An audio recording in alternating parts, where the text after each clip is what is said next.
DV class 7 science chapter 11 electric charges at rest, ये chapter करेंगे हम आज। डियर स्टूडेंट, चैनल पर math, Hindi, science, social science, Sanskrit, English सभी सब्जेक्ट के वीडियो अवेलेबल हैं। अगर आप सभी सब्जेक्ट के वीडियो देखना चाहते हो तो वीडियो की डिस्क्रिप्शन, प्लेलिस्ट और कमेंट्स को जरूर चेक करें। तो शुरू करते हैं chapter number 11। All of us might have had the experience of someone or the other saying, "Oh, not again. What shall we do without electricity?" हम में से सभी का ये एक्सपीरियंस होगा कि हम कहते हैं, कोई कहता है कि ओह नॉट अगेन, अब दोबारा से नहीं, अब हम बिना इलेक्ट्रिसिटी के क्या करेंगे, बिना बिजली के क्या करेंगे। It is again going to be an uncomfortable summer day, अब ये दोबारा से एक गर्मी वाला दिन होने जा रहा है। यानी कि इलेक्ट्रिसिटी नहीं है तो हमें क्या लगेगी, सारा दिन गर्मी लगेगी अगर समर डे है तो। Remarks like this indicate the importance of electricity in our day to day life. इस तरह के रिमार्क्स हमें बताते हैं कि इलेक्ट्रिसिटी का हमारे जीवन में डे टू डे लाइफ में कितना महत्व है। If we look around us, अगर हम अपने चारों तरफ देखते हैं, we find that electricity plays a very vital role in our life, हम देखते हैं कि जो इलेक्ट्रिसिटी है वो हमारे लाइफ में बहुत ही मुख्य रोल अदा करती है। The electric bulb, tubelight and LED that lights up our homes and street at night, जो इलेक्ट्रिक बल्ब, ट्यूबलाइट हैं, एलईडीज़ हैं, वो हमारे घरों को रोशनी देती है और रात को गलियों में रोशनी करती है। The fans that cool us during hot summer days, और जो गर्मियों के दिन में जो फैंस हैं हमारे कमरे को ठंडा करते हैं, हमें ठंडा करते हैं। The refrigerator that cools our food item and keeps them fresh, जो रेफ्रिजरेटर है वो हमारे फूड आइटम को ठंडा रखता है और फ्रेश रखता है। Radio and televisions that educate and entertain us, radio और जो टेलीविज़न है वो हमें एजुकेट करते हैं, शिक्षा देते हैं और एंटरटेन करते हैं। And the metro trains that helps people commute from one place to another. All these and so many other devices and appliances need electricity for their working, और जो मेट्रो ट्रेन है वो उससे लोग एक जगह से दूसरे जगह पर जाते हैं, ठीक है। ऑल दीज, इन सभी चीज़ों के लिए, and so many other devices, और दूसरी भी जो डिवाइसेस हैं उनके लिए, जो अप्लाइंसेस हैं उनके लिए इलेक्ट्रिसिटी ज़रूरी है, उनको चलाने के लिए इलेक्ट्रिसिटी ज़रूरी है। जितने भी हमने एग्जांपल करे अभी, ये सभी इलेक्ट्रिसिटी से ही चलेंगे। One of the major revolutions of the previous century, the computer also needs UPS, uninterrupted power supply, जो पिछली one of the major revolution of the previous century, जो पिछली सेंचुरी का जो रेवोल्यूशन था, यानी कि कंप्यूटर की खोज हुई थी, वो भी इलेक्ट्रिसिटी से चलता है, उसको भी यूपीएस की ज़रूरत है। यूपीएस का मतलब अनइंटरप्टेड पावर सप्लाई चाहिए उसको भी। The electric motors and pumps that help the farmer to water their fields again work on electricity, जो इलेक्ट्रिक मोटर हैं, पंप हैं, जिससे फार्मर अपने खेतों को, जिसकी हेल्प से फार्मर अपने खेतों को पानी देते हैं, वो भी इलेक्ट्रिसिटी से चलते हैं। And so do all the factories that are producing clothes, food item, confectionery, stationery, utensils, glass, water and so on for all of us, और दूसरे जितनी भी फैक्ट्रियां हैं, ठीक है, जो क्या प्रोड्यूस कर रही हैं, कपड़े बना रही हैं, फूड आइटम बना रही हैं, कन्फेक्शनरी, स्टेशनरी, यूटेंसिल्स, बर्तन, ग्लास, वाटर, और जो भी प्रोडक्शन कर रही हैं फैक्ट्रियां, ये भी सभी इलेक्ट्रिसिटी, इनको भी इलेक्ट्रिसिटी की ज़रूरत पड़ती है। If we look into the history of the discovery and development of electricity, अगर हम इसकी इलेक्ट्रिसिटी की हिस्ट्री और डिस्कवरी और इसकी डेवलपमेंट को देखें, we find that it was in the 16th century that an interesting phenomena was discovered. 16th century में एक interesting phenomena की खोज हुई। It was found that when amber was rubbed against a piece of flannel, जब amber एक तरह की आप कह सकते हैं पेड़ की गोंद होती है जो पत्थर की तरह होती है, जब एम्बर को रगड़ा गया फ्लैनल के साथ, फ्लैनल आप कह सकते हैं कि एक तरह का कपड़ा है, ऊनी कपड़ा कह सकते हो आप, ठीक है, ऊन से बना कपड़ा, ठीक है। It acquired the property of attracting light object like dry grass leaves, tiny pieces of paper और small pithballs। जब एम्बर को रगड़ा गया, was rubbed against the piece of flannel, flannel से उससे रगड़ा गया जब एम्बर को, तो उसमें एक प्रॉपर्टीज़ आ गई। क्या प्रॉपर्टी आ गई? वो किसको अट्रैक्ट करने लगा? लाइट हल्के ऑब्जेक्ट को वो अट्रैक्ट करने लगा, जैसे कि ड्राई ग्रास लीव्स को अपनी तरफ अट्रैक्ट करने लगा, टाइनी पीस ऑफ पेपर, छोटे छोटे पीस ऑफ पेपर को अपनी तरफ अट्रैक्ट करने लगा, और स्मॉल पिथ बॉल्स को अपनी तरफ अट्रैक्ट करने लगा। पिथ बॉल्स में नहीं, आप कह सकते फोम की बॉल्स होती हैं। This property was not shown by amber when it was not rubbed against flannel. जब ये प्रॉपर्टी एम्बर ने तब नहीं दिखाई जब उसको किसके साथ? फ्लैनल के साथ, यानी कि ऊनी कपड़े के साथ नहीं रगड़ा गया। जब रगड़ रहे थे तो वो अट्रैक्ट कर रहा था कागज़ के टुकड़े को, ग्रास को, ठीक है, मगर जब उसको नहीं रगड़ा गया तो वो अट्रैक्ट नहीं कर रहा था। The rubbed piece of amber was refer to as having got electrified और having acquired an electric charge. The rubbed piece of amber, जो एम्बर का जो रगड़ा हुआ पीस था, was refer to as having, उसको कहा गया कि वो क्या हो गया है भाई? इलेक्ट्रीफाइड हो गया है, उसमें एक तरह का चार्ज आ गया है, और having acquired an electric charge, ठीक है। तो रगड़ने से उसमें क्या आ गया है? एक तरह का चार्ज आ गया है, इलेक्ट्रिक चार्ज आ गया है एम्बर में। The Greek name for on amber is electron and it was this name that was used for coming the term electric. और ग्रीक भाषा में amber, the Greek name of amber is, और amber का जो Greek name है, Greek भाषा में amber को क्या बोलते हैं? इलेक्ट्रॉन बोलते हैं। और इसी से वर्ड बना है, इलेक्ट्रॉन से ही वर्ड क्या बना है? इलेक्ट्रिक बना है और इलेक्ट्रिसिटी बना है। Following the discovery of this property of amber, a lot of experiments were done to find whether other substances also show this property। अब जब देखा गया इसकी डिस्कवरी हुई एम्बर की, तो फिर बहुत सारे एक्सपेरिमेंट किए गए कि जो दूसरे सब्सटेंसेस हैं क्या वो भी ये एम्बर जैसी प्रॉपर्टी को दिखाते हैं। A very significant part of such work was done by an English physician and physicist William Gilbert. और a very significant part of such work, और इसका मतलब बहुत ही महत्वपूर्ण कार्य किया इस पर किसने? जो इंग्लिश फिजिशियन थे और फिजिस्ट थे, विलियम गिलबर्ट ने।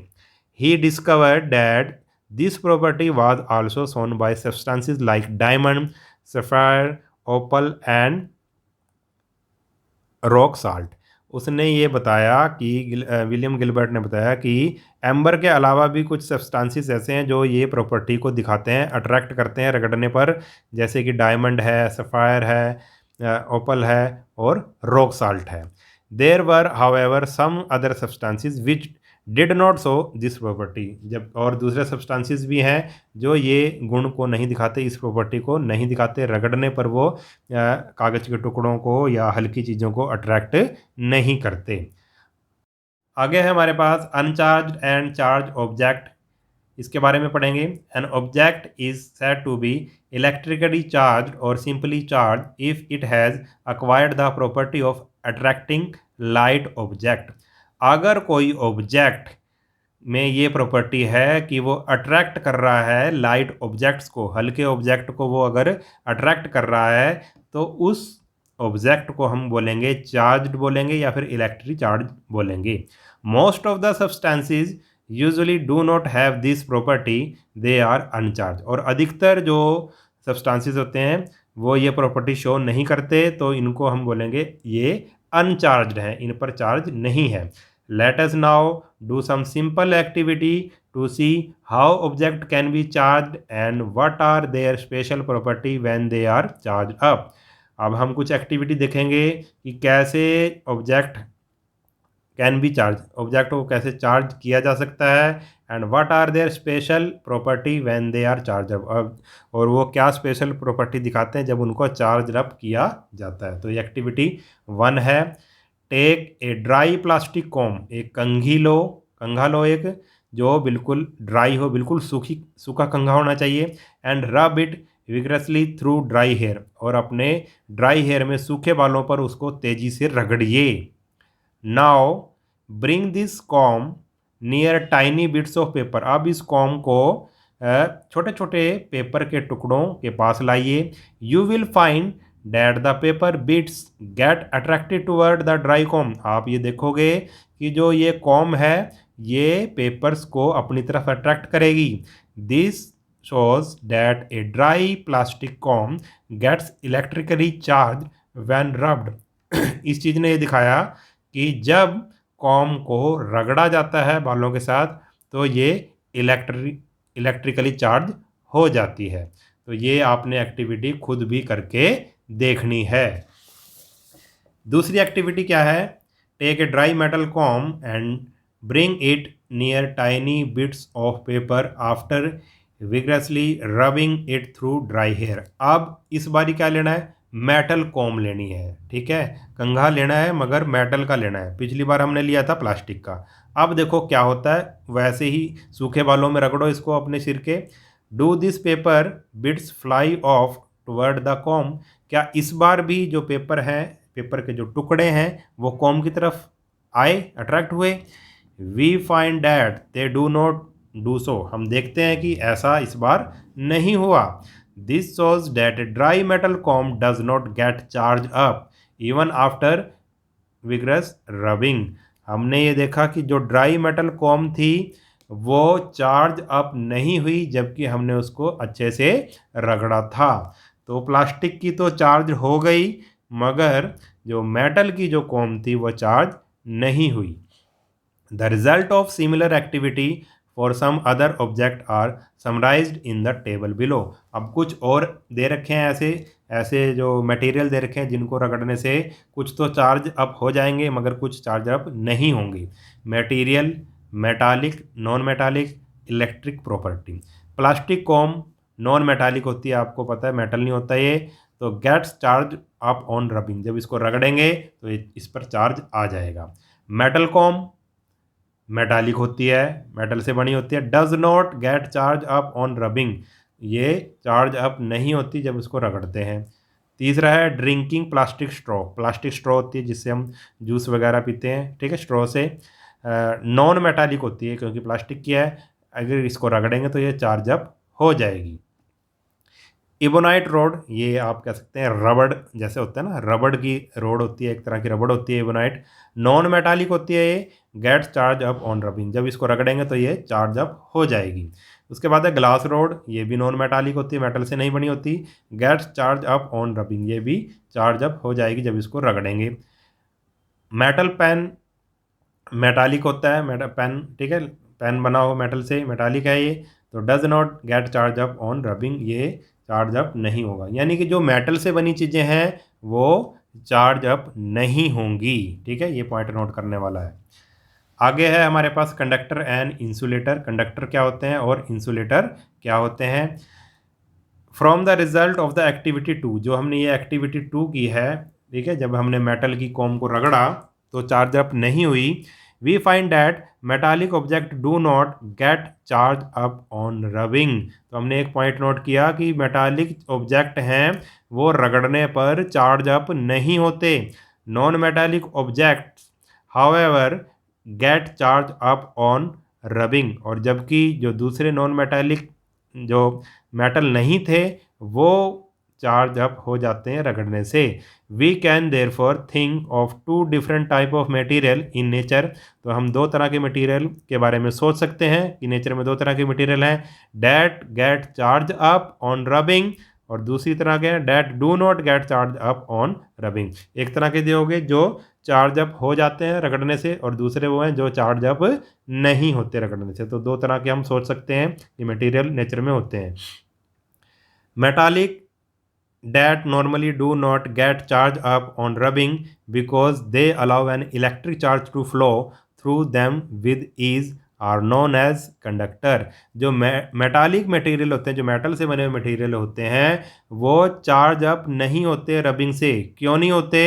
क्योंकि because they allow an electric charge to flow, क्योंकि उनमें से वो अलाउ करते हैं, उनमें से इलेक्ट्रिक चार्ज फ्लो हो सकता है, इसलिए आसानी से हो जाता है उनमें इलेक्ट्रिक चार्ज फ्लो, इसलिए वो इस प्रॉपर्टी को नहीं दिखाते। ठीक है, इलेक्ट्रिक चार्ज वो नहीं होते, और ऐसे मटेरियल को हम क्या बोलेंगे, कंडक्टर्स बोलेंगे। ठीक है, ऐसे मेटालिक मटेरियल को हम क्या बोलेंगे, कंडक्टर। यानी कि कंडक्टर में इलेक्ट्रिसिटी, जो इलेक्ट्रिक चार्ज है वो आसानी से फ्लो हो जाता है।